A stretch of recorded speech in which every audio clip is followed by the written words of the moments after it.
कि वो नदी के पार गए हुए थे और उन्हें वहाँ से ऐसा लगा चलती हुई भागीरथी में कि गुरुदेव ने मुझे पुकारा है। आद्य शंकराचार्य जी इधर थे और मैं गया हूँ हर्षिल, क्या वेग के साथ चलती है भागीरथी। और उन्हें लगा कि गुरुदेव ने मुझे पुकारा है और गुरुदेव ने पुकारा है तो मैं भागूं। तो वो भागे, पुल तक पहुंचूंगा देर लगेगी, तो वो गंगा के लहरों पर भागे और गंगा की लहरों पर जहां जहां उनका पैर पड़ा वहां एक कमल का फूल बन गया और उस पर चलते हुए वापस आ गए। तो इसलिए उनका नाम पद्मनाभ पड़ा, पैर जिसके कमल समा, सनातन उनका नाम था। तो दोस्तों, सनातन धर्म की पुनः स्थापना में परम पूज्य श्री आदि शंकराचार्य जी का बहुत बड़ा योगदान माना जाता है। उन्होंने भारत में 4 मठों की स्थापना की थी। उत्तर में ज्योतिष पीठ, दक्षिण में श्रृंगेरी पीठ, पूर्व में गोवर्धन पीठ और पश्चिम में शारदा पीठ। और उन्हें भगवान शिव का अवतार भी माना जाता है, क्योंकि उन्होंने जो किया वो साधारण मानव के लिए संभव भी नहीं था। तो इसी पर शुभांकर मिश्रा जी के पॉडकास्ट में आए कुमार विश्वास जी से जब ये पूछा गया कि आदि शंकराचार्य जी कौन है, तो उन्होंने क्या कहा, चलिए देखते हैं। तो मैं शुरुआत वहीं से करता हूं। अगर आदि गुरु शंकराचार्य जी नहीं होते या उस दौर में जो उन्होंने किया वो नहीं किया होता, तो आज हिंदू धर्म का रूप क्या होता, और जरा उनके बारे में समझाइए। क्योंकि अब शंकराचार्य जी हम टाइप करते हैं गूगल पे तो आता है मोदी जी के ऊपर बयान दे दिया, अयोध्या में गए नहीं गए, बड़ी पॉलिटिकल खबरें आती हैं। धार्मिक खबरें या धर्म से जुड़ी जो आपको जानकारियां मिलनी चाहिए, जो हम उम्मीद करते हैं, वो अब नहीं सुनाई पड़ती है। इसलिए मेरे मन में कई बार तकलीफ भी होती है उस नाम को लेकर, क्योंकि उस नाम ने बहुत कुछ हमें दिया जिसका हमें आज थैंक यू करना चाहिए। तो जरा बताइए आज हमारे इस दर्शकों को। मामले में आप और मैं एक ही नाव में हैं कि मैं उस नाम के प्रति कुछ नहीं सहता। जैसे अभी राम मंदिर का जब विग्रह में प्राण प्रतिष्ठा हुई तो हमको भी बुलाया गया। ऐसे समय में एक शंकराचार्य जी ने कोई बयान दिया तो मेरे से किसी ने कहा कि परम पूज्य शंकराचार्य जी ने ये कहा है। किसी एक मठ के शंकराचार्य जी ने कहा आप इस पर टिप्पणी करिए। मैंने कहा भाई मैं जिस परंपरा से आता हूँ उसमें तो अपने पिता के सामने भी नहीं बोला जाता। ये तो पितामह हैं हमारी सनातन धर्म की पीठिका के। मैं तो उनके किसी बात पर अच्छी हो बुरी हो, उन्होंने सही कहा हो गलत, मैं कोई टिप्पणी नहीं करूंगा। देखिए आद्य शंकराचार्य दक्षिण से चले और उन्हें पता था कि ये विशाल भारतीय समूह, ये हिंदू समाज, सनातनी समाज, ये भौगोलिक बाधाओं के कारण भी एक दूसरे से पृथक होगा, अपनी अपनी मान्यताओं के कारण भी पृथक होगा। तो जो मैं वैज्ञानिक बात कह रहा हूं, उन्होंने इतनी वैज्ञानिक रीति नीति अपनाई कि आप देखिए कि केदारनाथ और बद्रीनाथ के जो पुजारी हैं वो दक्षिण के हैं और जो वहां पूजन होता है दक्षिण में वो गंगोत्री के जल से अभिषेक होता है। उन्होंने इनको चारों को ऐसे बांधा कि ये चारों एक दूसरे के बिना जी ना पाए। अन्यथा भगवान बुद्ध के जाने के बाद हीनयान महायान हो गए। यहां भी हो जाते हैं सनातन धर्म के टुकड़े टुकड़े, एक सनातन इनका, एक सनातन इनका, एक सनातन इनका। लेकिन आज जो सनातन धर्म एक है, राम कृष्ण शिव सरस्वती लक्ष्मी, जिनके जिनके देवत्व की परंपरा में है, उसके पीछे हिंदुओं का कोई रिचुअल, सनातनियों का कोई रिचुअल आद्य शंकराचार्य के कथन के बिना पूरा नहीं होता। आप विष्णु जी की आरती करनी हो तो विष्णु सहस्त्रनाम पढ़िए, दुर्गा सप्तशती पढ़िए, गंगा जी के जाइए तो फिर गंगा कोई। अब दक्षिण का व्यक्ति माता को ऐसे देखेगा। मैं यहीं पैदा हुआ गंगा जमुना के दुआबे में, गंग नहर में तैरा। मेरे गांव में जो गंग नहर पास में जाती है, हमारे खेत लगे हुए हैं, वहाँ हमने घंटों बैठ के गंगा की धारा को निहारा। और हरिद्वार जो है वो सबसे नियरेस्ट एक सॉलेस की जगह हमारे लिए रही कि गाड़ी उठाई, मारुति अटेंडेंट, हरिद्वार चले गए पत्नी को लेकर या अकेले जब थे। मैंने भी इस तरह नहीं सुना। भगवान शंकराचार्य कहते हैं कि खंडित गिरिवर मंडित भंगे। दुनिया में कभी भी खंडित प्रतिमा की पूजा नहीं होती। भगवान भी अपनी खंडित प्रतिमा किसी को दे देते हैं, बड़े से बड़ा पुजारी गंगा में तिरोहित करता है, मेरे को नहीं चाहिए। माता तू अकेली है कि गिरिवर से, पर्वत से गिरे हुए खंडित टुकड़े को अपने जल के दुलार से, आंचल से धो पोंछ के जब तू गोल बना के किसी को दे देती है तो भगवान बन जाता है। हाँ हाँ हाँ, कैसी अद्भुत व्याख्या देखिए आप। खंडित गिरिवर मंडित भंगे, उसको भी तो मंडित कर देती है, उसको मंडना दे देती है।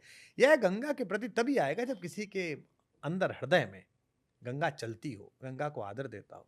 तो आद्य शंकराचार्य कृतज्ञ देश है जी, जो देश सुभाष को भूल गया, जो देश गांधी को गाली दे सकता हो, जो देश सावरकर को गाली दे सकता हो, तो कृतज्ञ है। तो उसमें उस कृतज्ञता की चपेट में भगवान शंकराचार्य भी हैं कि उनका तो बहुत आभार शिवराज सिंह चौहान जी का कि जब वो मुख्यमंत्री थे तो उन्होंने ओंकारेश्वर में विशेष रूप से वहाँ एक व्यवस्था बनाई, विद्यालय बनाया भगवान शंकराचार्य की व्याख्याओं के लिए, और एक बहुत बड़ी मूर्ति वहाँ स्थापित की। मैं तो अभी जा नहीं पाया, तब से ओंकारेश्वर निश्चित रूप से जाऊंगा।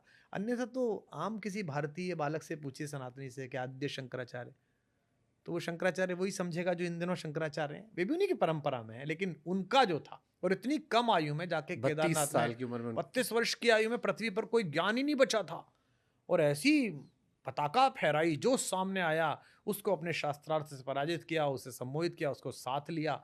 और एक व्यक्ति इतना चमत्कार कर सकता है, मुझे तो लगता है दैवीय प्रतिभा बिना ईश्वरीय कृपा के, बिना ईश्वरीय अंश के संभव नहीं है। हमें आपको आज केदारनाथ जाना हो, हालत खराब आती है अगर चार्टर ना यूज करें तो। चार्टर ना यूज करो तो हवा खराब हो जाती है, और आप देखिए वहां थोड़ी देर बाद लग रहा था कि चलो अब कैसे होगा, वहां और वहां उस तक दौर जाके में स्थापना करा देना और वहां विश्राम करना, वहां जाके अंतिम विश्राम वहीं हुआ उनका, तो अद्भुत ही है।